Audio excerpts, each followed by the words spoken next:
It's a cool story, huh? All right. How are we this morning? Okay, it's first Sunday of the new year. I want some energy. All right, here we go. My name is Garland, and I'm grateful to be with you this morning. Let me just give you a handful of more announcements, just for you to kind of have in the back of your mind as the new year and the new semester begins. Just a couple things to think through. We want to connect you to community. I recognize in a room this size with this many people, it can be really easy to just kind of come in and out and not be known. That's not our hope, all right? The way to navigate life, the way to navigate the Christian life is in the context of community. And we've got a whole lot of ways to get you connected to community. Community groups, women's groups, men's groups, CR step studies. We've got something for young adults coming. Just be looking forward in the next few weeks to how you can get connected. If you're here this morning going, I want to get connected, go to the community booth right through those doors as you leave this morning, and we'd love to chat through how to get you connected to community here. Second big thing, we are a church that believes it's our desire, it's our mission to equip the saints for the work of ministry. This is all of us together trying to make Jesus' name famous here in this world, and we do this together. And so the way that we want to equip you is this strategy right here. This is how we do this at Fellowship Fayetteville. We have our Discover, the things that are bolded are things that are coming up this semester. Discover Fellowship, as Aaron said, starts in a week.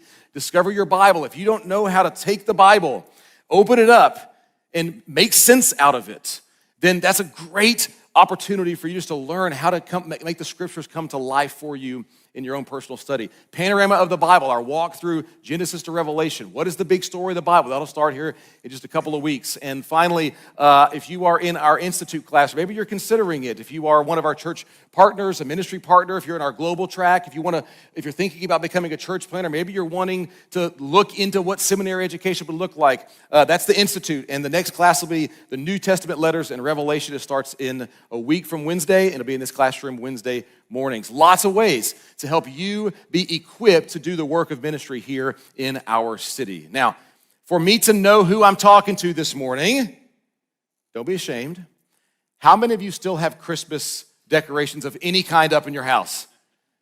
Holy cow! Way more than I was thinking. Way more than, okay, that's my group. Still got, when do you plan on taking it down?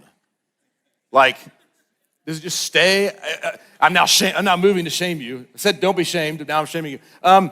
Okay, this is just gives you insight into me. I'm a bit of a Grinch on this. Christmas Day, that evening, I looked at my wife, Sarah, and I said, you ready to take all this stuff down? And she said, no, it's Christmas Day. By 1:30 on the 26th, it was down and in the attic where it belongs, all right? Now, also to let me know who I'm talking to here, raise your hand if you are like me in this, okay? I just want you to be honest. Raise your hand if you are, this only applies to my artificial tree using people in the room, but for some reason, with that artificial tree, every single year, I am like hyper obsessed to get that tree back in the original box. Raise your hand if you're with me on this. All right, I'm not the only one. That box is ripped, it's tattered, it's broken, it's got 4 years ago tape on it. And this year I got the tree, I got it in the box, and of course the tree's all bloated now and the box is coming apart. And I put both sides of my legs on either side of it. I had tape ready, and I squeezed as tight as I could. I got the lid on, and I started taping. And it's back where it belongs, on the shelf for another year. All right, that's the silliness. Let me introduce myself. I'm a grateful believer in Jesus Christ, and I still struggle with anger, and I struggle with control, and I struggle with lust. And my name is Garland. Thank you. Really nice. We are continuing this Celebrate Recovery 3 weeks as we kind of navigate, introducing you, our church, to the principles. We did this 5 years ago, if you were around back then, and we get to do it again over these next 3 weeks. I've had the privilege of walking through myself 2 different Celebrate Recovery step studies, and they are both incredibly rewarding, incredibly challenging. They enable you to do a deep dive into your life and to step into healing and freedom. And so, as somebody's been through 2 of them, let me just commend Celebrate Recovery to you. Here's where we're going to go this morning as we as we look at what it looks like to step into the life that Jesus offers, the good life, a life of healing and joy and purpose. I know maybe some of you, this is the first time you've been in church in a while. Maybe it's a New Year's resolution. Maybe you're saying, we're committed. Well, in light of that, Jesus is offering a life of joy for you. How do we step into it? Here's what we're going to see in our passage this morning. I think we're going to see a universal need that all of us have for some kind of restoration. Second, we're going to have to ask the question, what is the starting point on the path to restoration? And lastly, what is Jesus' offer after all? So the universal need, the starting point, and the invitation. If you have your Bibles, go ahead and turn with me. Mark chapter 5. It's an amazing passage. It's coming off the heels of an amazing passage. Let me give you the context of where we are in the Gospel of Mark. We're going to get to study, by the way, Mark's Gospel starting after Easter all through the summer, all right? So we're going to do a deep dive in Mark's Gospel after Easter this upcoming year. But here's our context. Jesus has just gone into, the first story in Mark chapter 5, he's gone into Gentile territory on the eastern shores of the lake or the Sea of Galilee. Gentiles are non-Jews. It's a hostile territory for Jews to go. And there he has one of the most crazy, amazing encounters with a man who's been possessed by what seems to be hundreds of demons. Go read it. Awesome story, Mark chapter 5.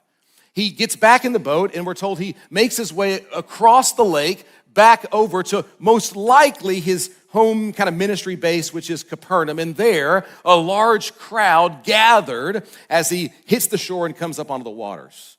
Now, I'm a visual person, so this, I'm sure many of you are as well. This is Capernaum, okay? You can see in the foreground here, this is the excavation site. There's a couple of modern buildings. That's the lake or the Sea of Galilee right there, just to give you a visual of what this would have looked like. This is the shore of Capernaum right here. And so this is where this story is taking place. All right, just picture the scene. By the way, it's really, really beautiful at Capernaum. It's a really pretty spot. Now, what happens? We're gonna meet a couple of characters. We're gonna start with three. We'll add a couple more later. The first character is a synagogue leader, we're told. His name is Jairus. Now, as a synagogue leader, this is a respected man. This is somebody that when he comes walking by, people would tip their caps to. He's a religious leader. He's somebody that he knows how to give the right answers. He knows what it looks like to try to walk in right standing with Yahweh, his God. And everybody else knows it too. If this respected man he's found himself squared up with a crisis. He doesn't know what to do. Somebody that knows what answers to give, he's suddenly without one. And if you read Mark's gospel, what you're going to notice is the synagogue leaders, the religious leaders in Israel, most of them seem incredibly skeptical about Jesus. I mean, in fact, they are openly hostile towards Jesus. Even by this point in the gospel, Jesus is threatening their very way of life, saying some very unusual things. Yet one of those synagogue leaders, he walks up to Jesus and he asks him a question. That's our first character. Now, our second character could not be more opposite. Notice, Jairus is respected. He's a religious leader, after all. Then we're introduced to this poor woman. Now, Mark's storytelling style has a very regular rhythm when you read it in its original language, okay? Here's how Mark's sentences work, okay? Very simple, short sentences, all right? Normally, he begins with what we would translate as and, then the action verb, then the subject. And it's such a regular rhythm in Mark. It's great storytelling technique, especially when you're telling stories orally, all right? Which is how a lot of these stories were told. Very regular rhythm. And, action, subject, then the rest of the sentence. Short, simple sentences. With this woman, we get, and I switched over to the NASB because it kind of makes it especially clear. We get 7, doesn't matter what the grammar is, 7 participle verbs that introduce this woman before we actually get to the action. Mark is heaping up the introduction about her. He's pulling you in to see this woman. Very unusual in Mark's storytelling style. Let's see it. Who is she? Notice, first, she's got a hemorrhage, an issue of blood, and it's been lingering for 12 years. Most scholars think that this is probably in her reproductive organs, a menstrual bleeding. 12 years. Now here's what makes this so much worse than even what you're thinking. See, for the Jewish community, for somebody to be ceremonially unclean by this issue of blood, it marks them as separated from the community for a period of time. They are literally made unclean by this issue of bleeding. Not sinful, not evil, just marked as unclean for a short period of time. Then they go and they receive cleansing from a priest, and now they're welcomed back in the covenant community. How long has it been? 12 years. Not just the chronic issue, but 12 years of ceremonial uncleanness, outcast from her community. People would almost no doubt assume that she must have somehow dishonored God or the gods, and they probably turned their heads at her. What else do we learn about her? She's endured much at the hands of many physicians. All these are the participles that introduce her. She had spent all that she had. She tried everything, and notice, but she wasn't helped at all and only grew worse. 12 years. Two more participles introduce her, though. Verse 27. Hearing about Jesus, she came up to him. The first person we meet, Jairus, he's respected. He's a religious leader. The second couldn't be more far from where he's at in social standing. And the third, don't forget the crowds. All around, there's crowds pressing in to Jesus. They want to see something. Maybe he'll show us something amazing. I think this speaks of something that maybe we can relate to in the room this morning. The crowds, the woman, Jairus, it's highlighting for us that as they see Jesus coming, this deep need that all of them has springs up and they reach for some kind of a restoration. I think all of us in this room, there's something in us, universally, that desperately needs some kind of a cleansing, some kind of a healing, some kind of restoration. By the way, whether you've been following Jesus for 30 years, 40 years, or you are not a Jesus follower at all, let me show it to you this way. I'm borrowing this from a friend of mine, Mark Lee. Look at the left side of the page. I know there's a lot of words on there. These would be words that we might say are characteristic of an unhealthy soul, an unhealthy internal rhythm, an out-of-balance heart. Just look at the list. The right side, these would be words that we might say are characteristic of a healthy soul, a healthy person, a well-adjusted person. So look at the list. I know there's a lot on there. If you're being honest, on the left-hand side, how many words, if I said, what are characteristics for you? What characterizes you? How many words would you circle? And if I said, how many on the right side do you go, man, I want that. I wished I could be more like that. I've wanted to develop that for years and found almost no growth. How many would you circle? If you're being honest. Now, fortunately, I'm not going to make everybody come up here and share. That'd be we might need to do that. I did some soul searching myself, and I'll bold the ones that I ended up circling. Not many, just like half the list for me. Things on the left are things that are still, been following Jesus for over 20 years, still true of me. Things on the right are things I wish were true, but oftentimes are not. What about you? Whether you've been following Jesus or you're skeptical about Jesus, don't all of us want to have more on this side? If we were honest with ourselves, don't we all want more over here than over there? It's this universal need for some kind of a restoration that I think every single one of us share. Now, if I said, hey, I got the secret to getting you more to the right side, I got the way to make your life more healthy, I bet most of us would be like, what is it? Show it to me. I'm dying for some advice. You know how I know this? There is a multi-billion-dollar industry that is trying to do just that. We got hundreds, thousands of books telling you how to have a better life.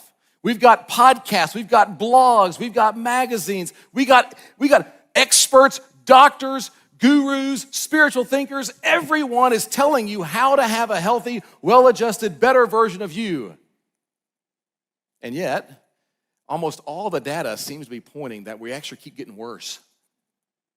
This is reflecting increase in mental health, we might say struggle. And you can see the dates. The World Health Organization did a study, and they found that from the decades of 07 to 17, it was a 13% increase in global mental health disorders. All these experts, all this advice, all these blogs, all this technology, it's not working. Now, I might suggest perhaps we have the wrong starting point. See, our culture, Western culture, American culture, here's the narrative of our culture. Our culture says, you have what it takes. You determine your worth. You determine your value. You can be who you want to be. You can do what you want to do. Don't let anyone stand in your way. You look internally. You have the strength to go be the best version of you want to be. By the way, movies, TV shows, songs, culture, everything is reinforcing that narrative. And it ain't working. Let me put it to you this way.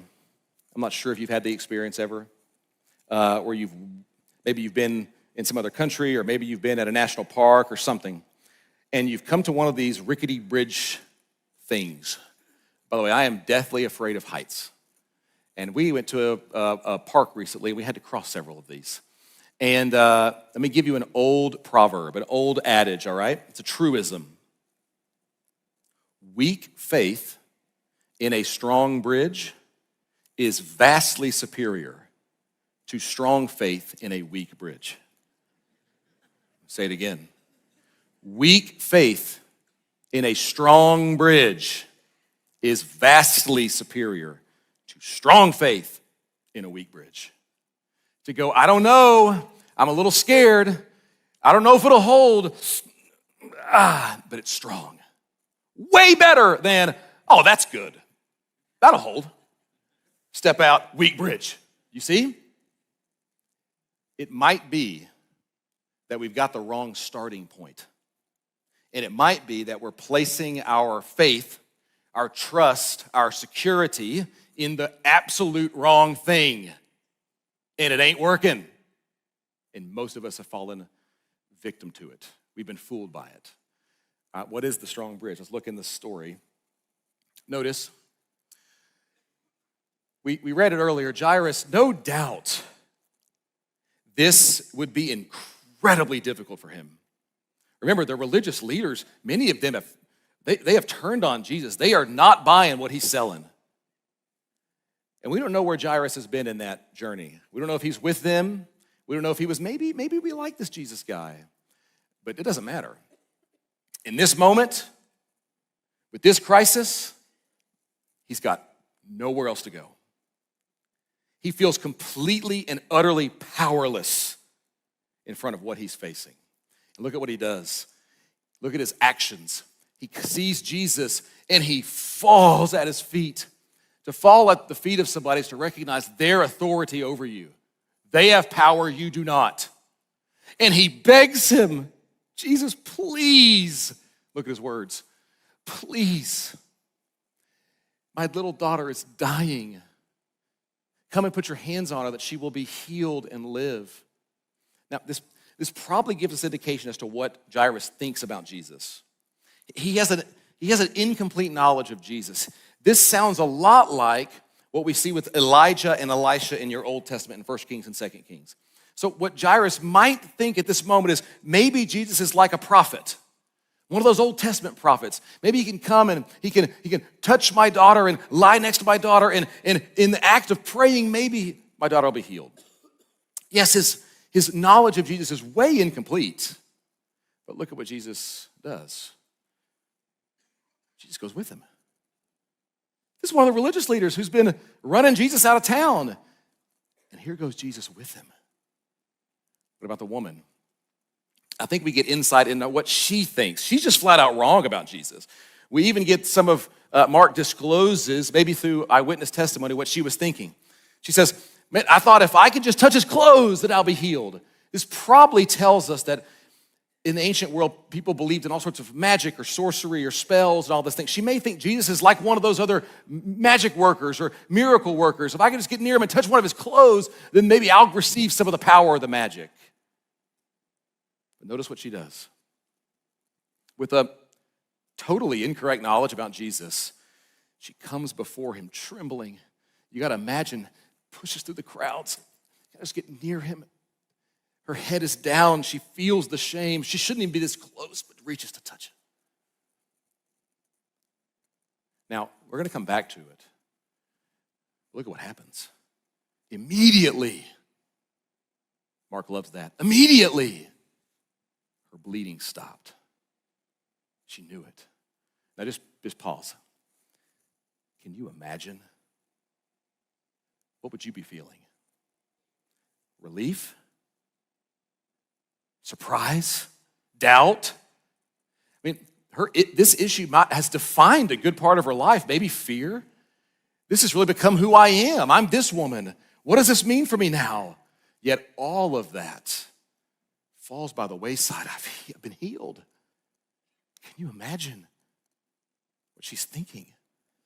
But then Jesus turns and says, who touched my clothes? And the disciples, they almost seem agitated or annoyed with him at this point. By the way, read the Gospels, you'll notice those closest to Jesus, the disciples, often, they really don't get it. They really don't understand. They're with him, they hear him, they see it, yet they don't see it. At the end of Mark's Gospel, as Jesus is talking about going to the cross, he's talking about what makes someone great, sacrifice, and they're like, who's going to be at the right hand and left hand? We're pretty awesome. They still don't get it. Read the Gospels, you'll see. They're the ones in, but they don't get it so frequently. And they say, how could you ask that, Jesus? Come on, just look at the crowds. But he won't let her stay hidden. He won't leave her in the shadows. He's looking intently. Now, she approaches him scared to death. A couple of reasons. One, she's probably afraid he's going to rebuke her. You stole this from me. How dare you inappropriately come and take my power? Maybe number two, she knows that by touching him, she made him unclean. Her uncleanness is transferred to him. So she comes up, trembling, terrified, and tells him. And what does she receive instead? Rebuke? No, look at what she receives. Jesus says, daughter. Jairus' daughter is sick. And Jesus says, daughter, your faith has healed you. This word healed, it's the Greek word, same word that Jairus asked. It's the Greek word that means saved or delivered or rescued or healed. And here it's in a different tense. Most of the tenses Mark uses are going to be what we would call past tense or we would call present tense. These are a little different when you think about ancient Greek. This one is a perfect tense verb. It marks it as prominent. It highlights it. Your faith has rescued you. You're set free. We have two characters. One's respectable, one's disgraceful. One comes publicly. After all, he can. He's respectable. Another comes secretly in shame.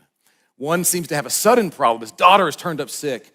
The other's had a multi-year, over a decade-long problem. One has an incomplete knowledge about Jesus, the other an incorrect knowledge about Jesus. Yet what is true of both? They fall. I can't do this anymore. I have no power here. Even not knowing all the details of who you are, Jesus, you have something that I don't have. Can I just tell you? I'm introducing you to principles 1 and 2. And it's maybe modeled best by this posture. Realize I'm not God. I admit that I am powerless to control my tendency to do the wrong thing and that my life is unmanageable. By the way, that's really hard to admit. Southerners. particularly Southern Bible Belt Christians. It goes with principle 2. Earnestly believe that God exists, that I matter to him, that he has the power to help me recover. I don't want to leave you in the story, because Jairus' daughter, we were awaiting the answer, right? Jesus, upon healing this woman, we have people arriving on the scene with some bad news. They said, your daughter died. You were too late. Jesus didn't make it in time. Don't bother him anymore.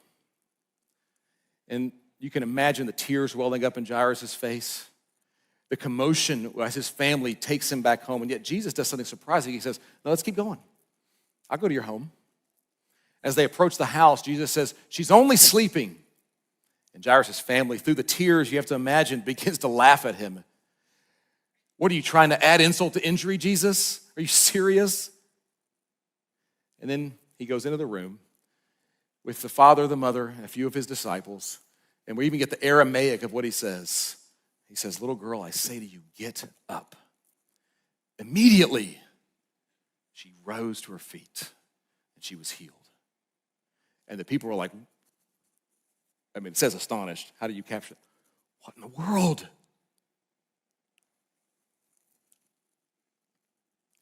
These stories are highlighting what it looks like to begin the process of recovery, begin the process of restoration. But in both cases, they start by just bowing in desperation. Now, I can imagine there's some of you, maybe many of you in this room this morning, and you're going, yeah, I don't buy it. I don't buy it. What I'm dealing with, it's bigger than that. It's been going on way more than 12 years. And yeah, those are just stories. Those are old stories. How do we know that really happened? I don't think so. See, there's some other characters in the story. I've already highlighted one, and it might be indicative of many of the people in the room this morning.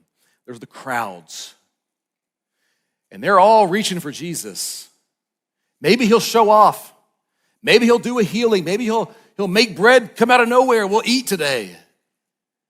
Show us something cool, Jesus, and maybe we'll press in. Maybe that's you this morning. You're going, I don't know. If God would do something amazing, maybe I'd start to press in. I might invite you over these next 3 weeks, even with an incomplete knowledge about God, incomplete knowledge about Jesus, just to begin to lean in. The disciples are with Jesus. They're close to Jesus. They see him doing amazing things. They hear about what he's doing. They hear his teaching, and yet so often they totally miss it. In fact, oftentimes the disciples will see people that Jesus talks to, and they'll go, how could you talk to that person? Maybe there's some of you in the room this morning. You're going, yeah, okay. Recovery and all that, that's for those people. Of course they need it. But I've been with Jesus a long time. I know it all. I know the stories. You would never say it out loud. But these next 3 weeks are difficult for you because what you see is people that need it and people that don't. Might I invite you this morning even to begin that process of what it looks like? A third group, we have Jairus' family. They're just flat out skeptical. They laugh when he comes in. Now, their skepticism is valid. They're also fighting through grief. Maybe that's you this morning. You just kind of laugh at this whole thing. Ancient Bible stories, singing songs. What is this all about? Can I just ask you, is what our culture is offering, is it working? How's it working? You find in restoration? Perhaps with open eyes and open mind, I would invite you to consider what Jesus would offer you. That's where we close. The invitation of Jesus. Notice the action of Jesus in the passage. The verbs of action. Jesus is always moving towards the broken, always moving towards the one who are desperate. He goes with Jairus. He's looking for the woman. He walks into the door of the house of the dead girl. He's moving towards the broken. And as Jairus' family comes weeping and says, don't bother him anymore, she's already died, look at his invitation. Don't fear. Don't be afraid. Just believe. Don't get bogged down in that word belief. It's such a Christian-y word. What does that look like? Well, here's what it looks like. It's not as easy as it seems. Every single one of us, there's a universal need in this room for some kind of a healing, some kind of restoration, some kind of hope. There's things in us that we go, man, I desperately want that to be cleansed, whether you've been following Jesus or not. And Jesus invites you and me this morning to step into restoration, step into the good life, to trust in the strong bridge. Have you found all the other ones failing? Now, how can Jesus be that strong bridge? How can we have certainty? I want you to notice it. In both stories, and you might highlight it in your Bible, notice the emphasis on touch. The woman touches Jesus' clothes. He walks in and he touches the little girl. Mark emphasizes it. Why? I mentioned it earlier. In both cases, a woman with this issue of blood, this little girl who has died. In both cases, those two are ceremonially unclean. To touch either of them would make the one touching them now unclean. They get their uncleanness on them.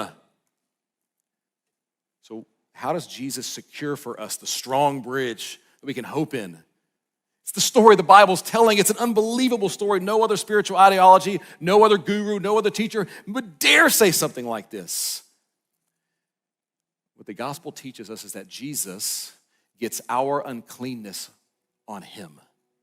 Our shame, our brokenness, our failure, our hurt relationships, our pain, our grief. He says, I'll take it on me so that you could be set free. I'll take the uncleanness and you can walk in freedom.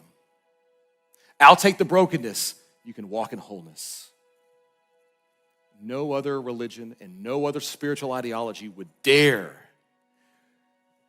reduce the Creator to being touched by the unclean. Do you see it? It's the story the Bible is telling. And Jesus, he heals them both. In both cases, they leave clean. So which are you this morning?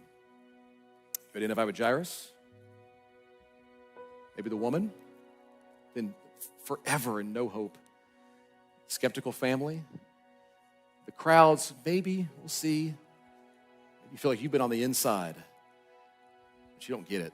You need some healing yourself. We all want to move, don't we? We all wish this was more true of us. And Jesus tells the woman, you can leave with peace and you could be freed. It's the offer of Jesus this morning for you. It's the offer of Jesus this morning for me. And here's how we're gonna practice that this morning. We're gonna actually adopt a practice that we do on Celebrate Recovery. If you've never been, let me describe it for you. In a minute, I'm gonna sit down, and we got 2 songs, so plenty of time. And we're gonna invite you, if you're here this morning going, man, I need to surrender this hurt, this wound, this habit, this addiction, this struggle, this sin, whatever it may be for you. The left side of that column, I need help, and I need God to help me. I realize I can't do it. I'm powerless, and I believe he can. We're actually going to have some of our volunteers down here in the front, and they've got little blue chips. It's just a plastic chip, but it's not. It's a symbol of you saying, I trust that maybe Jesus can help me, and you stepping out to the strong bridge. The bodily movement matters. So we're going to invite you as we sing. If that's you, and I hope it's many of us this morning, we're going to do this for the next 3 weeks, to stand up and walk forward and grab a blue chip. There's be people up here to shake your hand, pat your back, give you a hug. We would love to do that with you. Now, if somebody around you makes that move, we want to celebrate with them. We want to clap. We want to cheer. So for the next 10 minutes or so, may this be a place of surrender and hope and healing and celebration. The table is open. Come when you're ready.